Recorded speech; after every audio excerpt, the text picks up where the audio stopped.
It's great to have Fiona. She's a dear friend, and I always enjoy working with her. You've worked her hard today. She's been at so many meetings, and I'm sure there's been a huge meal she must have eaten. But if you can stagger up here, let's give her a very warm welcome, shall we? Welcome. Thank you. You may not realise it, but actually I was teasing Fiona there, because she never eats anything. The most I've ever seen her eat is about half a lettuce leaf, and even then it was dead. But still, have you actually eaten anything in Yeovil? You have? Mm. Tell us what. I had a 5-course meal. Believe that if you are. Fiona, it's great to have you. Thank you. And you were very discerning, weren't you? Because when you married a Yorkshireman. I knew you'd say something like that just because you're a Yorkshireman. Unfortunately, he was a Yorkshireman. Yes. Now, what are you saying there? Let me just... Yes, I was born on the wrong side of the Pennines. You were, that is according true. to him. Yes. Because I came from Liverpool. I'm a Scouser. Does anybody know where West Kirby is? Yeah, do you know? Oh, great. I didn't think anybody knew where that was. No, it's where that long dole queue is, isn't it? Probably. Yes. But, yeah, the Wars of the Roses never stopped in our marriage because I was born on the wrong side, but my rose was red. And when you say you were born on the wrong side of the Pennines, more or less, you know, give or take a week, when were you born? Give or take a week, the first week in January 1940. Were you? So you, okay. Do you remember? During the Second World War, I just want to tell you. Do you remember anything of the war? I certainly do, you? Yes, because Liverpool was bombed a lot, and I remember even as a tiny child hearing the planes sort of going across overnight, and we had a cellar in our house, and we spent most of the nights in the cellar, and I had that awful gas mask. You remember those gas masks? And they were supposed to be lovely for children because they had animal faces on or something. And oh dear.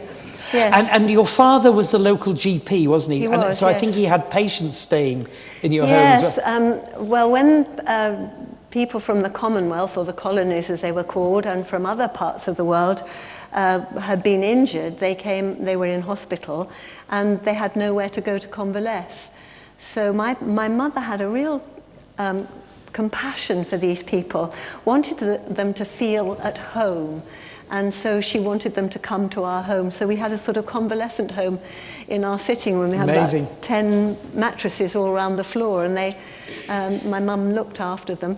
Amazing, because they didn't have any ration books. So talk about feeding the 5,000. She certainly made our food go a long way. But it was great, and it made them feel at home and have a family. So it was a happy home? It was very happy, yes. And brothers and sisters, how many did you have? Yes, I had 2 sisters and a brother. They were and a lot old. What number were you? I was number 4, 10 years after my next sister. Oh, right, okay. So you're a delightful surprise. That's 2 nights running we've had a surprise. But you enjoyed dance, didn't you? I did, yes. Why? I don't know why. Why do you like speaking? Well, I've learned a lot from you, I suppose.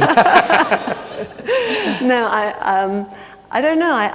I didn't know anything about it when I was a very small child. Went to an ordinary little school locally, and in those days we had 1 class a week of dancing, which was part of the curriculum. And I absolutely loved it. I fell in love with it and enjoyed every time that I went. And my mother started to talk to my dancing teacher, and the dancing teacher said, "She shows promise." Can you remember that expression? And my mother got all excited about it because she'd been a ballroom dancing teacher in her former life. Ah, well, maybe you see that's why. Maybe it was in the genes. Possibly it was in the blood, maybe. And so they started to talk about possibilities of going to more dancing classes or a dancing school. And the upshot was that I was sent to a boarding school 250 miles away at the age of 9 to a ballet school and theatre arts school. Yes. Was that traumatic for you? It was wonderful. I was so excited. Was it traumatic for your mum? She never said so. Didn't She's she? probably No. quite glad to get rid of me. All right, so this No, was a school where you learned a bit of everything, but you focused on dance. Not a lot about anything intelligent. I always say my brains were in my feet. Really? Somebody whispered to me, is this true that you can still do the splits? Who told you that? Well, I thought I could. I haven't tried recently, but I'll let you into a secret. I had to do the Great South Run a few weeks ago, and I still haven't recovered from that, so I wouldn't dare try the splits. So until a few weeks ago you could? Probably, yes, Amazing. but not now. So dancing became your sort of first love. What about, because in those days, certainly, you know, boarding school or just day school, there would be an emphasis on religion, there'd be assemblies, chapel services. Was that true for you? It certainly was. I mean, even in the day school, yes, we had a prayer and a hymn and a Bible reading every morning at school. And did you believe these things, or did it just Yes, wash I over you? believed in God, and I went to church with my parents every Sunday, and we had a little bit of sort of Bible teaching for children at the same time, and I was told I had to learn to be like Jesus. That was what I was taught, and I really came home thinking, I've got to try to be like Jesus, because Jesus was perfect, and within half an hour I realised I wasn't, you know. So how did you, you know, in teenage years, later years, Fiona, how did you view God? Well, the same way, really. I was always having to try to match up to what God expected of me. The boarding school that I went to was Anglo-Catholic. It was a very high church. We went to chapel twice a day, every day, and 3 times on a Sunday, and so on. It was a very important part of our lives there. But again, it was always trying to be good, trying to match up to what God expected of us. Almost like a finger wagging God telling me that I wasn't good enough unless I ticked all the boxes and got enough brownie points in order to get to heaven. If I didn't get to heaven, I'll go to hell, so you better behave, you know. And did you feel not good enough? I think it was part of how I felt. I don't think I worried about it particularly as a child and growing up, but it certainly worried me later on. Now, you went into the world of show business as a dancer. Yes. So what sort of things were you doing? I would love to tell you that I went into a ballet company and I became a ballerina, but I didn't, because I never got good enough to get into a ballet company. But in those days, we learned not just ballet, but all the different aspects of dance and theatre arts, drama, singing, and the lot. So the next best thing, if you couldn't get into a ballet company, was to go into a show, a variety show. And that's what I started off in. So were you one of these long-legged ladies who were kicking their legs up in the air? Well, I did kick my legs up in the air, but I didn't have very long legs. But yeah, we had to do the chorus line, you know. It's lovely. I was never a Tiller girl, but... All right, okay. And where did you start? Well, the very first show I started was at the Worthing Connaught Theatre, which was a repertory theatre. And it was amazing because there were all sorts of people who were in the rep company, and they all became really famous, but they weren't known. I mean, Ian Holm, who became a really famous actor, was playing the poodle. And you know, yes, it was a lovely show. Ted Rogers was in it. He hadn't really made a name for himself, but he was very good. He played Buttons. It was Cinderella. All right, okay. Yes. And sorry to be so basic in all of this, but were you well paid? Oh yes, we got £7 a week, and in those days we had to pay £4 for digs.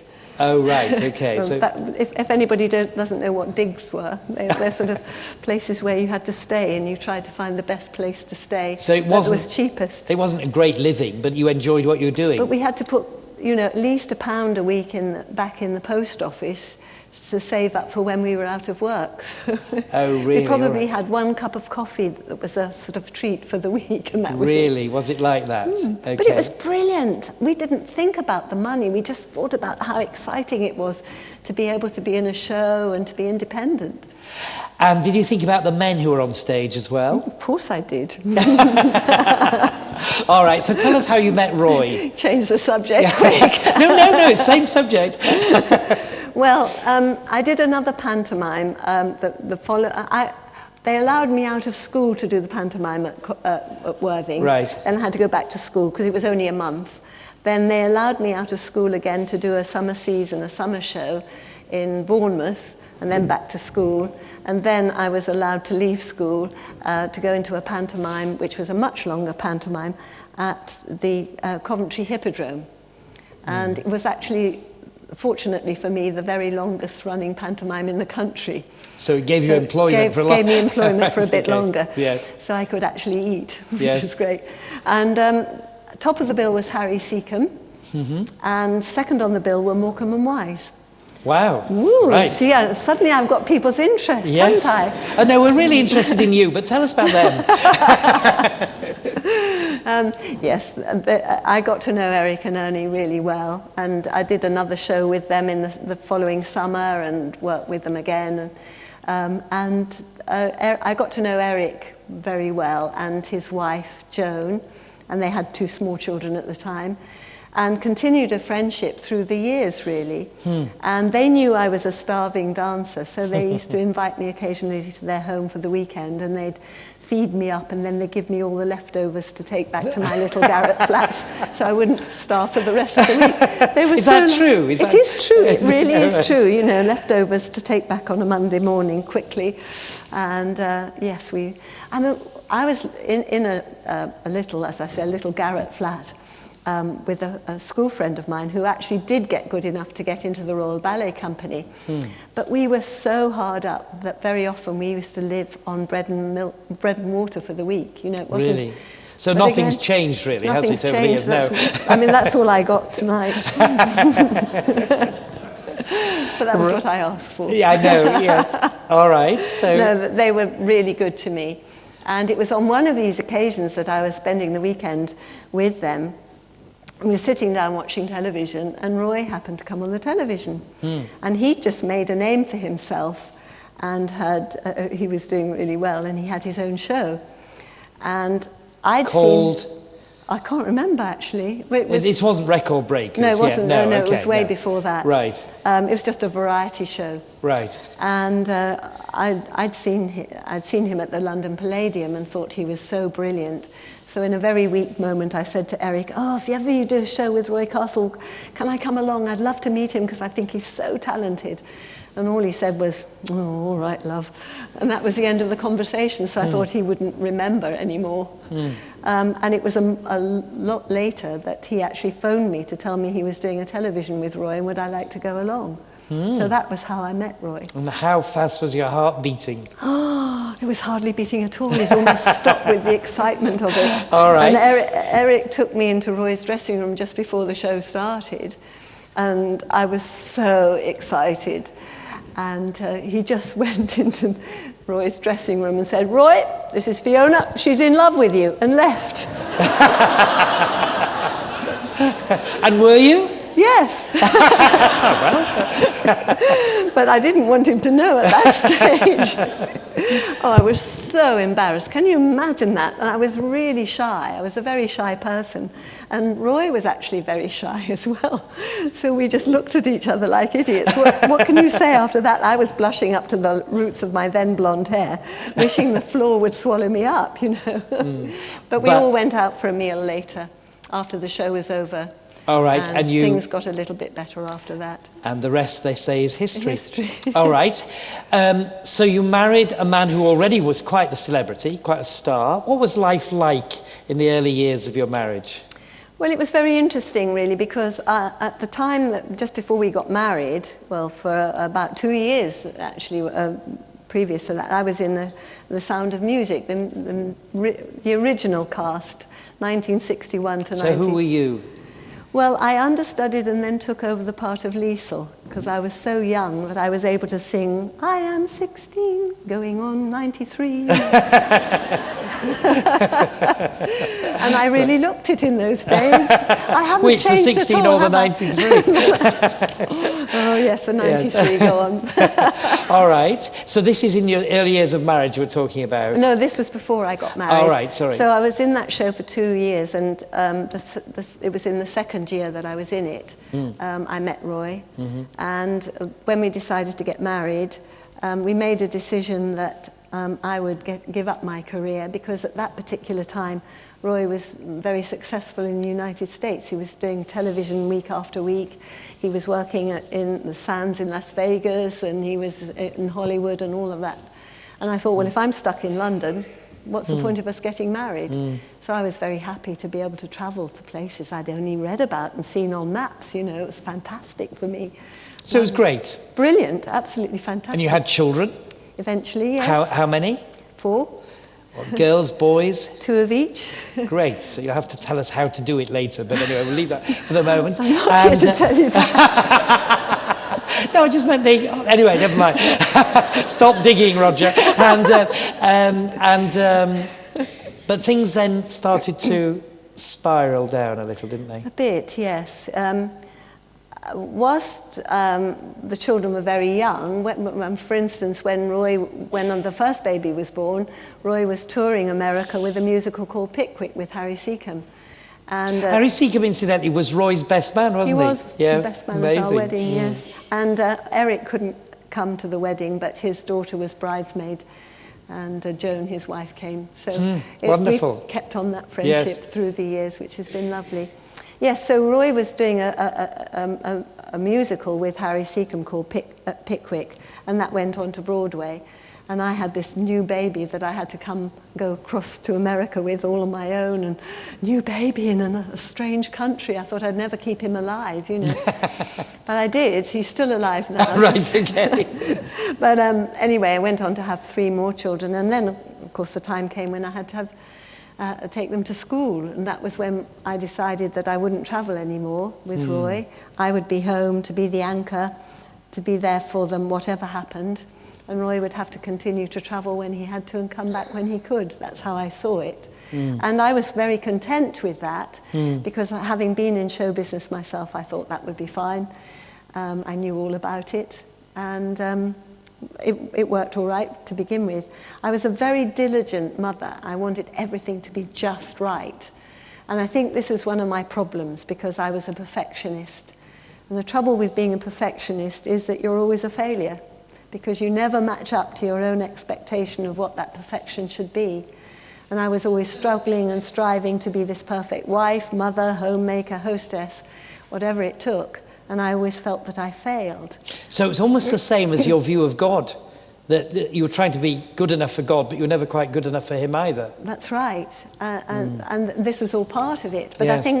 I think one of the reasons was that I was always very keen to make Roy pleased that he'd chosen me as his wife. So I wanted to make a really good job of it. I wanted to make him happy.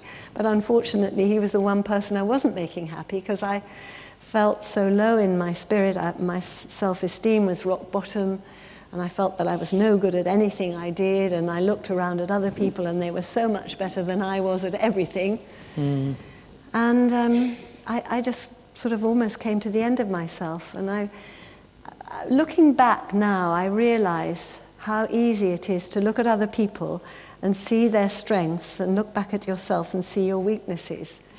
We fail to see that we all have different gifts and abilities and opportunities and so on, but we just see our failures. And that's what I was doing anyway.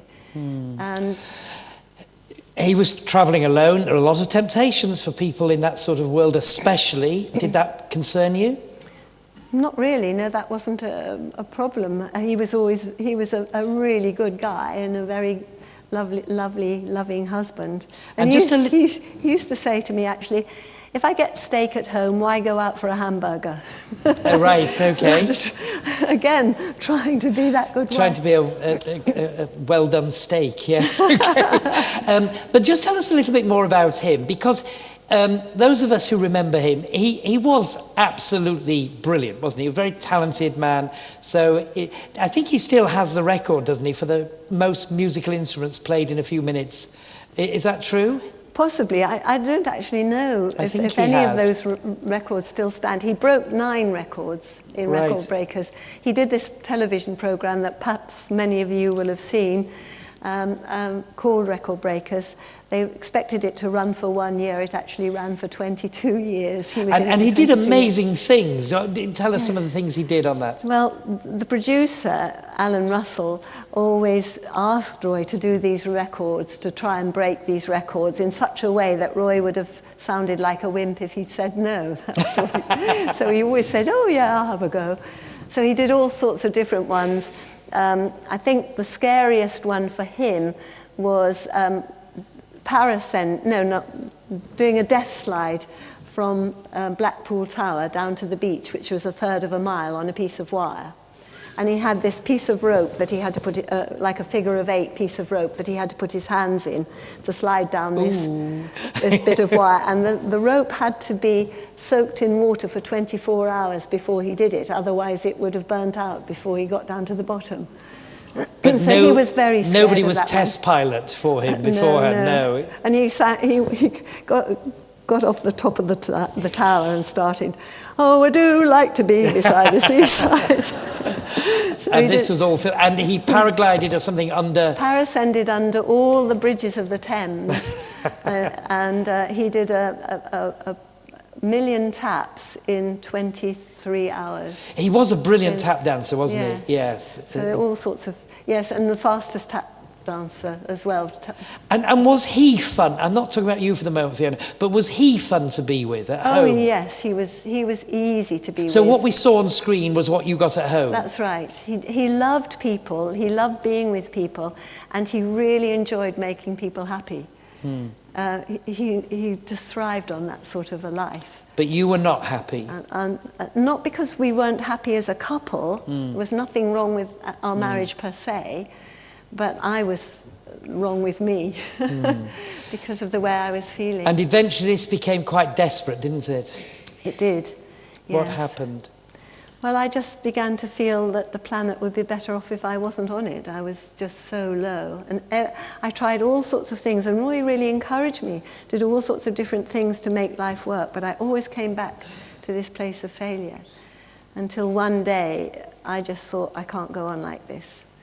And I went up to my bedroom after I'd taken the children to school, closed the door, got down on my knees, and I just cried out to God. And I said, God, if you're there, you've got to help me, and you've got to help me now, because I've had it. I can't go on any longer. Now, I want to interrupt there. Were you familiar with praying like this, or was this really quite out of the ordinary? It was an out of the ordinary prayer. I don't think I'd ever prayed anything like that before. But did you pray prayers every day? Or I prayed every night by my bed. I always prayed every night. I always had done. And you'd go to church? Go to church every Sunday, take the children to church. I have to tell you, actually, that Roy used to say, I don't know why you bother to take the children to church. By the time you get them into the car and all ready to go, you're in such a foul mood, it can't possibly do you any good. But, you know, and it was true. But as I go through the church door, on would go that mass with a smile. Good morning, everybody. What a delightful day today. Ha, ha, ha. You're not like that, are you? You never... But this desperate prayer, so you cried out to God for help, and did he answer that? Yes. I didn't expect him to, because I said my prayers willy-nilly, just as if it, you know, I better do it because that's what I'm supposed to do. But this was a real heartfelt cry. I don't think I expected God to even hear me, let alone do anything about it. But within seconds of that cry for help, I was still on my knees, and the phone rang. And when I answered the phone, the person who was at the other end was a woman I'd only met probably a couple of times, didn't know her, certainly wouldn't have expected her to phone me for any reason, but I did know she was a Christian. And she just said, Fiona, I don't know why I'm phoning you, but I've had you on my mind recently, and I had this sudden urge to ring you. She said, I feel as if you need to talk. I don't know why, and I don't know what you need to talk about, but would you like to come over and have a coffee with me and talk? Well, I had to realize that that was God's way of answering that desperate cry for help that day. So I went round to her house then and there. I couldn't wait to get there because I realized that God knew that I needed help. So you went straight there? I went there. I left Benjamin. Benjamin was he was about 14 months old at the time. He was still a baby. I threw him into Roy's arms and said, I'm going out. He told me later he thought I'd literally left him holding the baby and I was never coming back. But anyway, off I went. I think because I didn't know this woman very well, it was much easier to talk to her. Sometimes, I certainly would never have told a family member or a friend how I was feeling. So you opened up. I always kept a mask, you know. So I just let everything go. I told her how I was feeling. And you know, when I think about it, I was probably one of the most privileged people that you could have met. I had a wonderful husband who loved me and provided for me. I didn't have to help to pay a mortgage by going out to work. You know, I was able to be a full-time mother. Not that anybody respected me for that. You know, I used to get, do you work or are you just a housewife? Yes, I worked 23 and a half hours a day, but nobody cared. You know, it was that sort of thing. But anyway, I was very privileged. I had 4 healthy children. I had a lovely home with everything in it to make life comfortable. Materially, I had everything. But spiritually and emotionally, I was falling apart. And this woman was a very good listener and she heard me out. And then she asked me the most challenging question anybody has ever asked me. She simply said, you know, Fiona, you think you're a Christian because you go to church, but have you ever invited Jesus to come in and take over your life? And I said, no. Didn't realize you were supposed to, as far as I was aware. That wasn't in the Book of Common Prayer. You know, I thought I'd done all the things I was supposed to do by having the children christened and all the rest of it. And so she said, well, don't you think it's about time you did invite Jesus into your life? And I just said yes, and I only said yes because I was afraid to say no. I didn't know what it would mean, you know. I thought, oh my goodness, I'll have to wear sandals and socks and put my hair in a bun and never wear makeup again.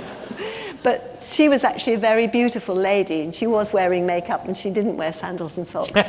And she told me that she had suffered from depression for many years, and that taking that step totally turned her life around.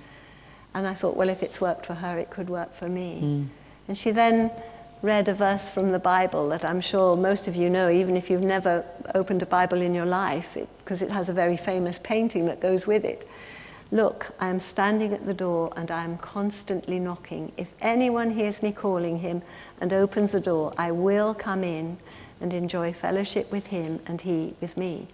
And I realized that Jesus had been standing at the door of my heart knocking for 35 years and I'd never invited in. I just sort of paid him lip service, if you like. So that was the day that I opened that door and I invited Jesus. So you asked the Lord Jesus to forgive you, to come and live within you, become your Lord and Saviour. What difference did it make, or did it not? I experienced peace at that moment that I never knew was possible. It was like somebody pouring healing oil all over me and right through me, touching all the hurting places in my life. And all the tension, anxiety and fear that I'd lived with for most of my life just melted away. I'd never experienced peace like it. I didn't know what was happening to me, but it was absolutely beautiful. And I just knew I was different. I didn't know how it would work out in reality once I got home. I thought, well, it might be a 5-minute wonder and I'll be back to basics or whatever. But on that journey home from that lovely lady's house, God showed me that I shouldn't tell Roy what had happened. I had to live out what I'd experienced, not by telling Roy I was different, but by being different. Because can you imagine if I'd gone home and said, oh, it's all right, darling, I've become a Christian, so everything will be fine. He'd have done a runner. She's got religious mania as well as everything else, you know. So I didn't say a word. And when I came in Roy told me much later that it was like somebody painting our house in 2 seconds flat. I'd gone out and it was all black and gloomy, come back in and it was all light and bright and sunny. But he said he thought it might just be a 5-minute wonder, so he'd wait for me to prove it. So he didn't say a word. And it took him a while to ask me what had happened. Where did you go? And who did you speak to? And why are you being nice to me? And all of those things. So when I told him, his answer was brilliant. He just said, oh, thank goodness. He said, I've been praying for years that you'd see the light and become a reasonable human being again. Now, I'm going to move on. Time's Yes. going. Fiona, I mentioned at the beginning we're going to deal with some tough issues. Roy was diagnosed with cancer. And it was a very, very big story because it was lung cancer, but he wasn't a smoker. And I think society was just beginning to understand that there was, you could have it through being in an atmosphere, a smoky atmosphere. But when you heard that news, how did you react? Well, Roy came home quite late one evening, having been to the specialist to get a diagnosis. There was a slight possibility that it was going to be lung cancer, but we sort of rejected that idea because he wasn't a smoker. And he came into the room. I had a friend with me because Roy was supposed to be doing a voiceover for a charity that this friend was doing. And he'd come and he was waiting for Roy to do this thing. And Roy came into the room and said, well, I'm sorry to keep you waiting, but he said, I've got some news for you. He said, I've got lung cancer.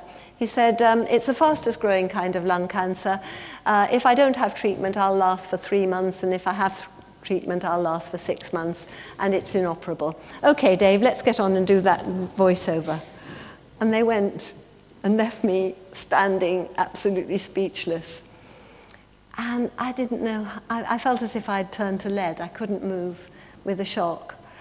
And I started to pray, because that was all I could think of doing. And all I said was, God, what is happening? What are you doing? And it was almost as if I heard an audible voice in the room saying, stand back and see what I'm going to do through this. And suddenly I realized that God still loved us. He hadn't abandoned us. He knew what was happening. And furthermore, all he was asking of us was that we would allow him to work through the circumstances we found ourselves in at that time. And suddenly it all went back to normal because I knew God was in control of what was happening. Was he frightened? Not a bit, no. All the time he said, we've had a fantastic life, we must never grumble, we must always be grateful. And that was how we were with all of it. And he was very positive all the way through.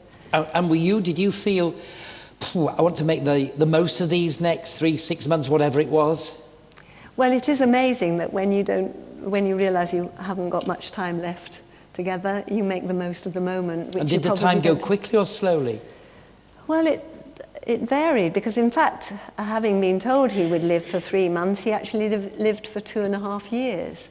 And he said, once he'd finished the treatment, he said, well, we must get on with our lives, but we must stop and smell the roses on the way. That's how he described it.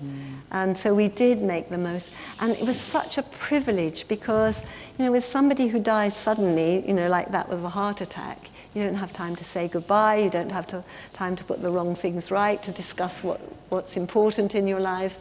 We had time to do all of those things. And that, to me, was such a privilege.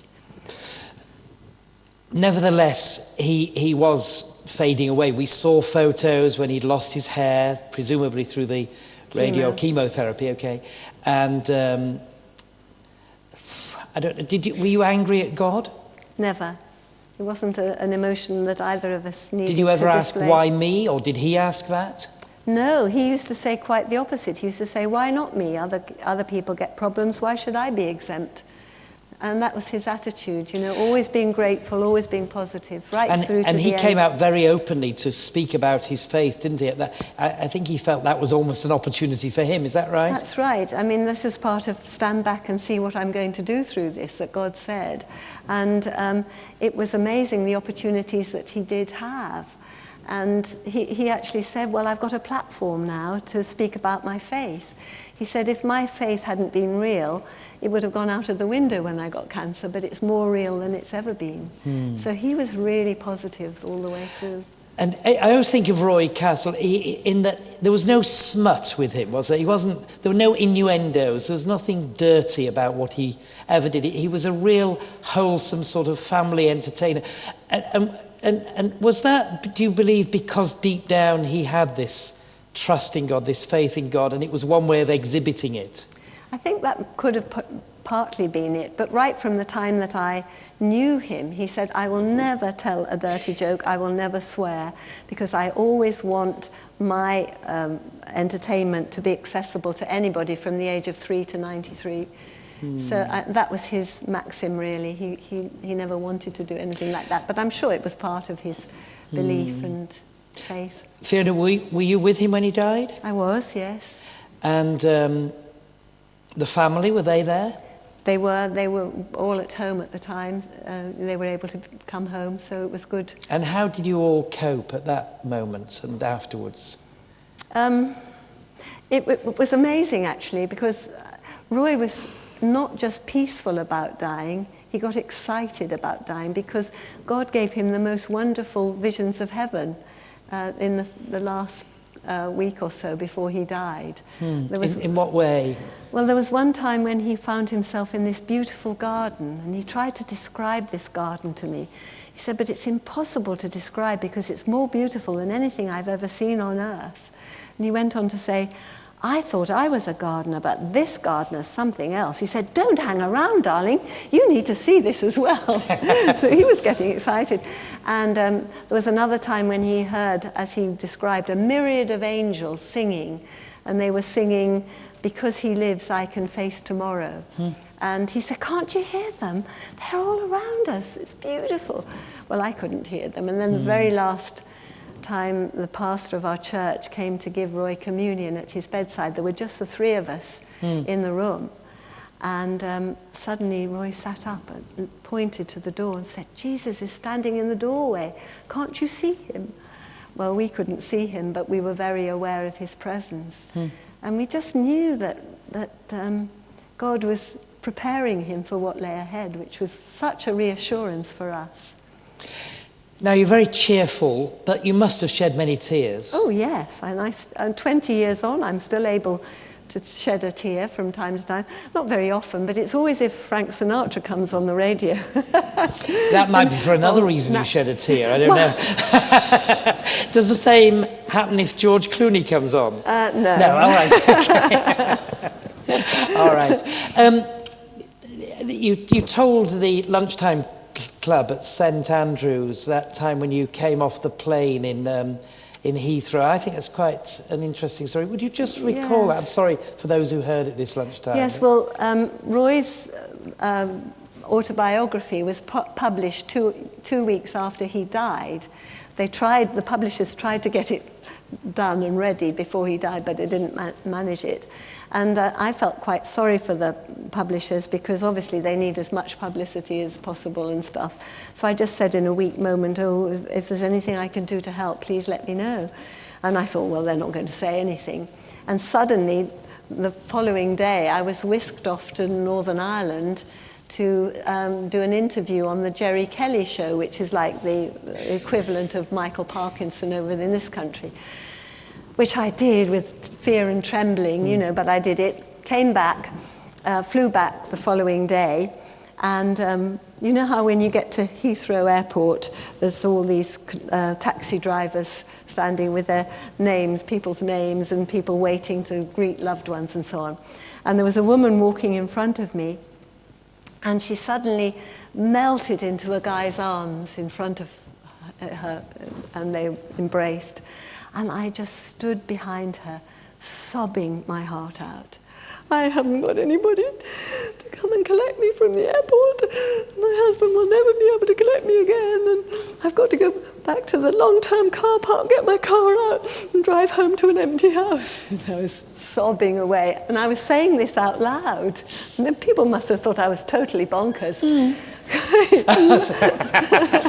You already do, don't you? And then it was like a lightning moment for me it was such an amazing experience because I suddenly realized that those tears were tears of self-pity. And I thought, the slippery slope to depression is through self-pity. I am not going down that road. And I suddenly realized I could define the difference between tears of grief and tears of self-pity. And from that moment, I wouldn't allow myself any tears of self-pity.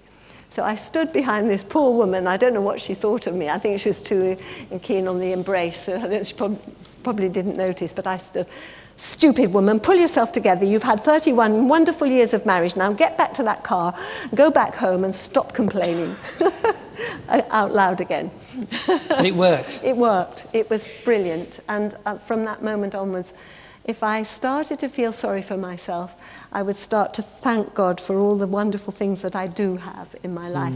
And it isn't hard, really, for us to start thinking of good things. You know, all the blessings that we have, enough food, a bed, you know, home, electric light, central heating, whatever.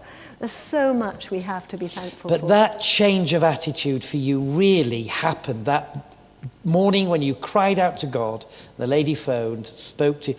And I suppose, is it true to say what became so different was that instead of you working at trying to please God and do what was right, suddenly you entered into the rest of a relationship with God that Jesus had taken the initiative to bring you into? From that moment onwards, I felt comfortable in my own skin. I knew I would never be perfect.